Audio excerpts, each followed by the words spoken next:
Good evening, good morning, good night. Where are we watching this transmission? It is I, Mike Martins, and I got a really interesting article here, and it has to do with Australia, but it's written by the New York Times, and it was written. I think this was written today. Yeah, it's written today, and I kind of wanted to throw this out there because it's kind of what's happening with a lot of English-speaking countries, major cities, and with huge influxes of immigration. And to try to understand, I'm an immigrant, I'm a Portuguese. I was born a Portuguese and I die a Portuguese, right? But what is happening with the immigration system? How does it work? And is it working to benefit? Is it working for a more sinister plan? What could it be? So I'll leave that up for interpretation or for your comments below. Why has Australia fallen out of love with immigration? So it's from today's date. Sydney, Australia, 5 days after, 50 Muslims in New Zealand were killed in an attack attributed to an Australian white supremacist. Australia's Prime Minister Scott Morrison unveiled a plan, he said, that would address the fundamental challenge to the nation. But it was not a proposal to combat groups of Islamophobia. It was a cut to immigration. The government's plan, which had been in the works for 5 months, is a potential turning point for the nation that has been shaped by newcomers since its days of the British penal colony, and that has presented itself in recent years as a model of how immigration properly managed can strengthen the country. No. Canada is the leader. No way. Deport all the Europeans and start playing around with numbers and bringing in rich investors and stuff, and openly admitted on news reports. Now, amid a global backlash against the immigration that has upended politics in the United States, Britain and much of Europe, even Australia, is reversing its course, turning away from a policy of welcoming skilled foreigners that helped fuel decades of economic growth. But it's selective, though. It's very selective. Like, I've had family in Portugal that wanted to come here and do some skilled trade work, like the things they know how to do, right? And bring over. They're like, we're not taking in Portuguese immigrants now. We're deporting you guys. What are you doing here? You know what I'm saying? So I think it's selective on who they want to come in the country, right? And transform the nation once closed to nationwide immigrants into multicultural society. Mr. Morrison presented the moves as a reaction to crowding in the nation's largest cities, which has led to congested commutes and costlier housing. Well, you see, costlier housing, I think Australia is doing what Canada is doing. It's competing for rich immigrants, right? That's what I'm going to bring this up so you guys think I'm not just making stuff up, right? So article is called Canada Wants More Chinese. And it's here, plain and simple. It's plain as day. Canada wants more Chinese, and they're competing for wealthy investors. There's nothing to hide here. I'm telling you how it is. So, Constitution of Canada, blah, blah, blah, and it goes down. Visas have been increasing from China to about 500,000 per year. But opening more visa offices could help Canada compete for more Chinese workers and students and lucrative tourists business. So 500,000 a year, I mean, that's not going to, that's a lot of people, right? So could it be to save the economy? Could it be, I'm leaving this up for interpretation for you guys to comment below. The quality of life. Mr. Morrison represented the move to reaction to the communities and costlier housing. This plan is about protecting the quality of life of Australians right across our country, he said. Now, guys, hand to God, okay? And I'm not trying to be like, I'm a Portuguese. I speak Spanish. I speak Portuguese. My ex-wife, she was Muslim. She was born and raised in Kabul. My current wife now is Filipina. I'm very I'm famous in Africa. Look it up. But the thing is, I'm not trying to be like do the whole race thing, but I'm just trying to explain and kind of understand. Okay. All right. Let me explain to you. Okay. When I lived in Miami Beach, okay, I lived in a Puerto Rican community. Okay? The housing was severely affordable for me. I was paying $700 a month for rent for a 3-bedroom apartment, a nice apartment, a low-rise, but on a lake, and it was in a gated community with tennis courts and pools that are part of the gated community of the low-rise condos. And it was a Puerto Rican community. But it was so inexpensive because a lot of people were working minimum wage jobs or carpentry and stuff like that, right? And it actually brought down the price of housing because of affordability level that was in that area. So I'm very sure if like a bunch of Puerto Ricans, let's say, moved to Sydney, okay, it would change. And it would bring the price of housing to reflect the income levels that are allowed. You see what I'm just trying to kind of give you a perspective outside the box. Because when I was in Miami, it was like that. Then I moved to a Venezuelan community in close to Hialeah. And man, it's the same thing. You could buy a house there for $150,000. But it's not, everyone thinks, oh, it's the hood. No, it's not. It's everybody's barbecuing, everyone's having a good time. It's not like you see in those gangster movies. It really isn't, guys. It really is not. So I don't get it. I think it's the influx. So if you want to bring in rich tourists and rich immigration, what it's going to do, it's going to make housing very unaffordable. I believe that in my heart of hearts, it will make it affordable because the people local can't compete with that, right? It's like a bunch of me going down to Miami, a bunch of guys, thousands of us, going down to Miami and then renting out and saying, oh, I could pay you $100 more for rent. Well, they're going to start rent evicting the people living there to get more money for rent, just like it's happening in Nevada, in Reno, Nevada. Reno, Nevada has seen a massive flow of people from California who can't afford to live there anymore because it's been completely sold out to foreign investors. So people moved east to Reno, Arizona, all these other places. But Reno, Nevada, people have been paying $500 a month for rent for the last 10 years, and they're getting kicked out, and the landlords are now charging $1,000 because they know people from California were paying $3,000 a month for rent. So same thing when people rich investors coming in, we can't compete with them because there's no way we can compete with them because we're not in the same ballpark as them, right? And then we move out and manipulate other parts of the region. I contribute to manipulating the little town that I moved to 2.5 hours away from the major city. I have contributed to that. I came in, saw a house. How much you want for this 10-bedroom house, 6-bath? It's listed for $260. Sold. I'll write you a check tomorrow. Done. No questions asked, no debates. That's it. Done. No questions asked, no debate. Then I come and then I start manipulating this market, which I have no intentions, but I do want to raise a family.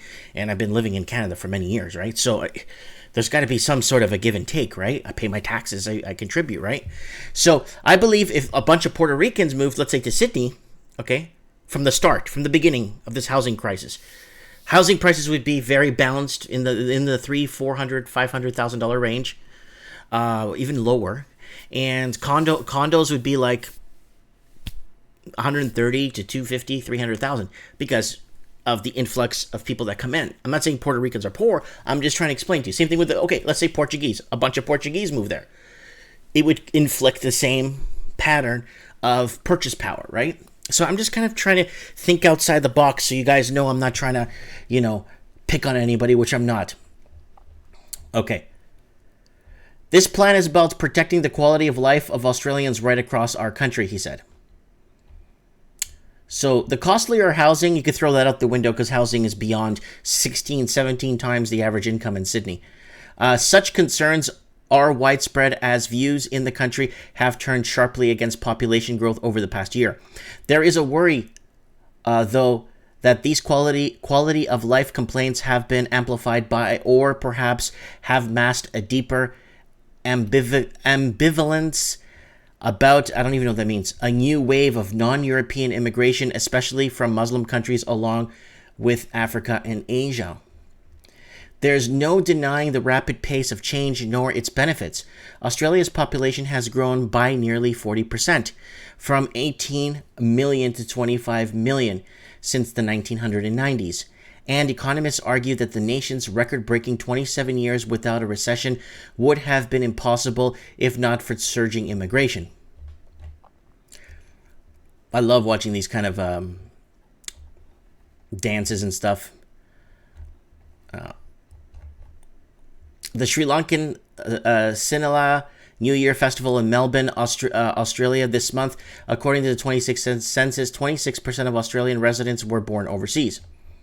Most of the 4.7 foreigners who have arrived since 1980 have been skilled migrants, especially since 2004, when the average of more than 350,000 students and skilled workers arrived each year, according to the government figures. There you go. Then we have to rely on what they want us to know, right? And that's the big problem with the housing, with the banking, with all the crap that's been happening, right? According to the 2016 census, more than 1 in 4 Australians were born overseas, compared to 13.7% of the population in the United States and 14% in Britain, and about 6 out of the top 10 source countries are now in Asia, with immigrants from China at 509,558, and India leading the way, 455,385 leading the way. So those two countries, China and India, are leading the way in immigration in Australia. So it's almost on par with what Canada has, 500,000 per year coming just from China. So we don't know how much is, I'm not too sure. I haven't seen anything for India yet. So I don't know. I haven't seen any Indian numbers or any other country. I haven't found anything like that in the news that actually really pinpoints it and shows us, right?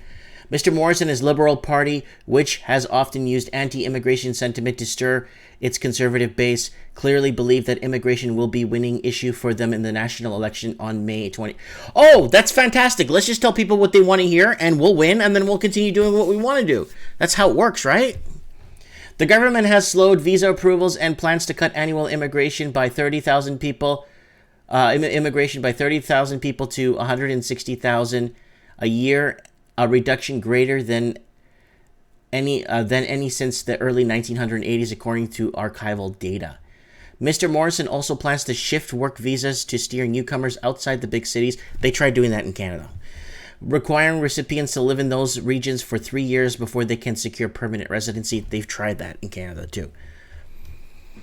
The opposition Labour Party, meanwhile, has mostly sought out to avoid the issue, mindful of how it has empowered conservatives in Britain and the United States, where President Trump recently declared that the country is now full. Experts examining polling data and census figures have found that Australian frustration over immigration is focused around general themes. The pace of population grows 1.6% nationwide last year compared to 0.7% for the United States. And perceptions around who wins and loses because of it. I actually think that this election is going to be more geared towards the housing crisis, because the Australian proper right now is completely out of reach from their own country. The Australian proper, Canadian proper, all these countries, the UK proper, parts of America, are completely bought out of their own country. There's no way they can make it, I mean, in the cities they're in, unless they do what I did and left the big city, right? With a landmass as big as continental United States and 1/10 the population, Australia is one of the world's most sparsely populated countries. It is also among the most urbanized, and it nurses a culture of high expectations. Even many city dwellers expect a backyard. But Nicholas Beidel, an economist of Australian National University who oversaw a major poll on immigration late last year, found that people living in places most strained by population growth are not the ones most likely to demand curbs on immigration. When Mr. Biddle mapped, using census data, the characteristics of those who were opposed to the population growth and immigration, for example, he found that none of these areas in the top 20% of opposition to population growth and immigration were in Sydney or Melbourne. Instead, based on a nationwide polling, the place where residents were least likely to be opposed to population growth was Surrey Hills, an inner suburb of Sydney where the housing prices have skyrocketed and traffic can be suffocating. During one recent evening rush hour at Central Station, hundreds of people lined up to pile onto trains, as announcements implored customers to spread out along the platform. But even some of the most frustrated commuters called not for fewer people, but for improved infrastructure. Microcities outside Sydney centre, or changes in workplace culture that might limit rush hour commuting. I wouldn't want to return to Australia. I wouldn't want to return to the Australia of the 1930s and 40s, said Michael, who was holding a briefcase while waiting for a train. It's just a matter of managing it. A far different sentiment can be heard about 2 hours north of Sydney, on the Central Coast, home of a cluster of somewhat rural suburbs and fishing towns in a top-tier opposition to growth and immigration.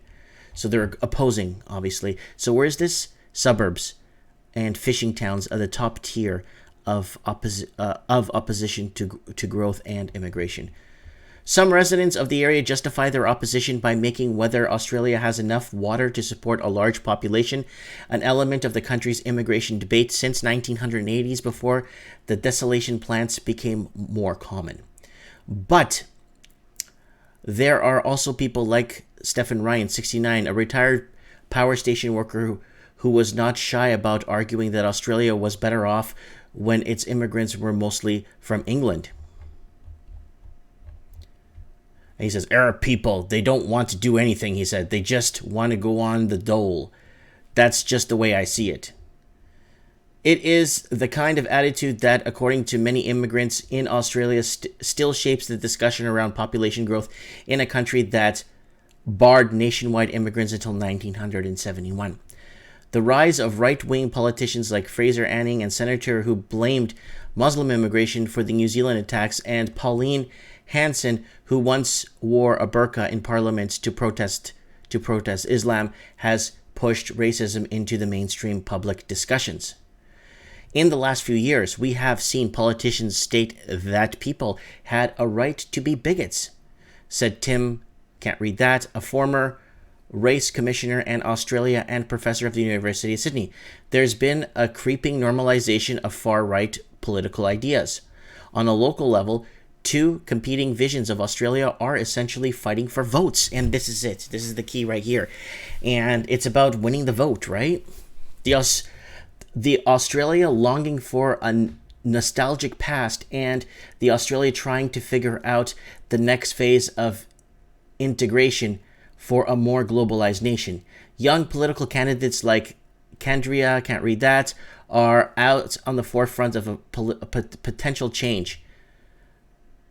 Mr. can't read that, 39, who immigrated from Sri Lanka and served as an Australian diplomat, is running for the Labour Party in Melbourne.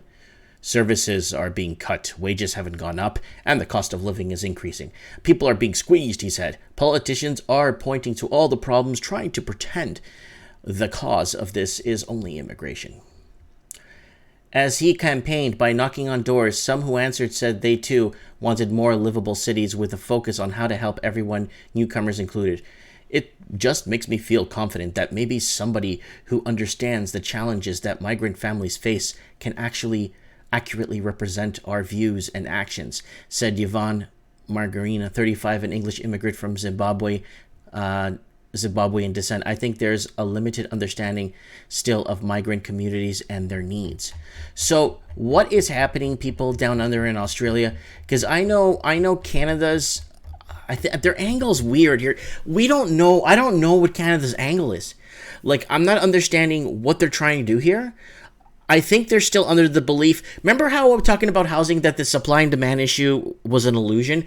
That they're trying to feed the demand by building more supply and do all these pre-builts and putting all these cranes up in the air and building all these skyscrapers, when you have 150,000 empty investor units in Sydney, 100,000 in Vancouver, 110,000 in Toronto.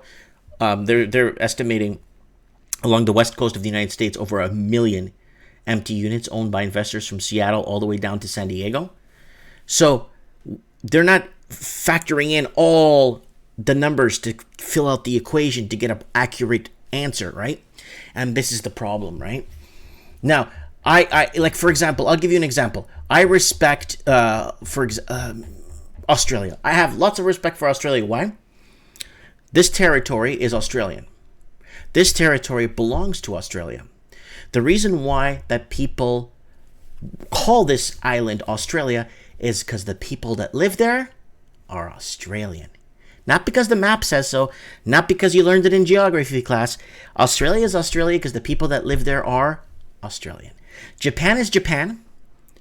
Why? Because the people that live there are Japanese. The land belongs to Japanese.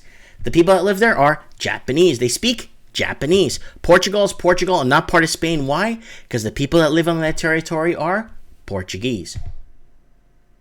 That's why. And I'm just trying to figure out, and I have respect for every country, right? I go to India. The people that live there are Indian. I respect them. This is their territory. And I don't, everything is what it is. And that's why we have borders on countries, because every nation created their culture, implanted their roots, and fought and lost lives protecting those borders. Australia really has no borders, surrounded by water. But in all fairness, you know what I'm trying to say, right, guys? So it's a really interesting, it's very interesting. It's a very interesting topic, immigration. I'm very multicultural, right? And I see all the angles. I see it, what's happening. And let me know what you guys think. For immigration, for me, it's all backwards. They were deporting a pile of Portuguese people, thousands, tens of thousands of Portuguese from the province of Ontario, tens of thousands. They didn't want us in the province anymore. After we owned houses, have kids going to school and go to church on Sundays and soccer on Thursdays, they didn't want us. They deported tens of thousands of us. This is why for me immigration is very important, because I'm trying to tweak out what's happening, who's allowed, why are some countries not allowed to come in, what is going on, in the grand scheme of things. I'm going to leave that up for your interpretation, and I want you to comment below. Big hug to my friends down under. Lots of love to you guys. Comment below, and if you want to support the transmission, share one of my videos. Thanks for watching.